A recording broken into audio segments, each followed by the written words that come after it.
Bonjour Père Najib. Bonjour. Quelle menace pèse aujourd'hui sur le patrimoine chrétien du Moyen-Orient? Au fait, il y a beaucoup de menaces qui pèsent sur l'Orient en général, pas seulement sur le patrimoine écrit ou regardé à travers les musées ou à travers les archives, mais aussi beaucoup de menaces contre la population qui habite dans cette région, qu'elle soit chrétienne, yézidi, shabak ou turkmène ou autre. Comment sauvegarder ce peuple et son patrimoine? Au fait, l'idée, ça me prend au cœur vraiment, c'est de pouvoir sauver les peaux mortes et les peaux vivantes à la fois. Parce que notre peuple a une histoire, la chrétienté a une histoire depuis 2000 ans qu'ils sont là. Donc nous sommes depuis 2000 ans déjà bâtis sur des communautés persécutées. Donc la persécution, ce n'est pas quelque chose de nouveau pour nous. C'est misérable, c'est dur, c'est difficile à porter et accepter. C'est inadmissible aujourd'hui de voir ces communautés autochtones et originales justement de cette Mésopotamie aujourd'hui sont vouées à disparaître. Comment avez-vous pris part au sauvetage de ces manuscrits qui sont le dépôt de la foi chrétienne orientale? Après le départ justement de la nuit noire de 6 août dernier, où c'était vraiment le jour décisif pour nous, c'était le jour de la transfiguration bien sûr, jour de lumière. Moi je l'appelle la nuit noire ou le jour noir, parce que le jour de la transfiguration est devenu néfaste pour ces communautés chrétiennes qui ont été chassées physiquement par Daesh, par l'État islamique. Et donc le départ c'était catastrophique. Et pour sauver ce patrimoine, je l'ai fait en 2 parties et d'une manière vraiment providentielle.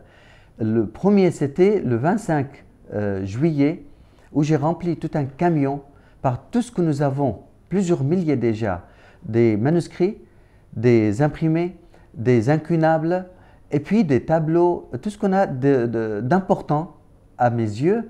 On a rempli ce grand camion. Et j'ai fait la bénédiction, bien sûr, une belle prière, un peu de chapelet. Et ce camion est arrivé sain et sauf au Kurdistan avec tout ce trésor. Et donc, mais nous n'avons pas arrêté le travail de la numérisation et on a accéléré le travail au contraire. Jusque la nuit de 6 à 7 août et je continue encore à numériser. Donc, le petit matin, disons après minuit, à peine 2 heures avant d'entrer de Daesh à Karakosh, nous sommes sauvés. Donc j'ai mis dans les 2 voitures que nous avons, comme des frères dominicains, on était 3 frères dominicains, on a rempli nos voitures du reste, ce qu'il restait des collections manuscrites et les appareils photos. Et on a rempli nos voitures également par des gens qui couraient à pied pour se sauver. Donc on a sauvé effectivement les êtres humains et nos archives en même temps, les peaux mortes et les peaux vivantes en même temps, pour protéger ce patrimoine des églises d'Orient, des musulmans, des yézidis, des shabaks et d'autres, et aussi notre mémoire chrétien pour l'avenir. Vous participez à l'opération Un don pour un manuscrit immortel. Comment y participer nous aussi? Vous allez participer à cette construction extraordinaire.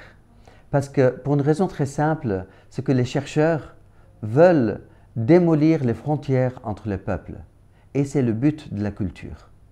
Comme la musique, comme l'art, comme la peinture, comme les manuscrits. Nous sommes vraiment, c'est un héritage sans frontières. Et aujourd'hui, il faut lancer une opération SOS manuscrits, SOS archives, SOS patrimoine. Et pas seulement le patrimoine écrit, mais également notre histoire de passé. Donc aujourd'hui, il faut aussi faire ce qu'on appelle l'anti-Daesh. Et l'anti-Daesh, c'est bâtir ce qu'il a détruit et protéger ce que sa main n'a pas réussi à atteindre. Donc aujourd'hui, absolument par le sauvetage de notre patrimoine, par les musées, sauver ces musées justement de la destruction, c'est très important également.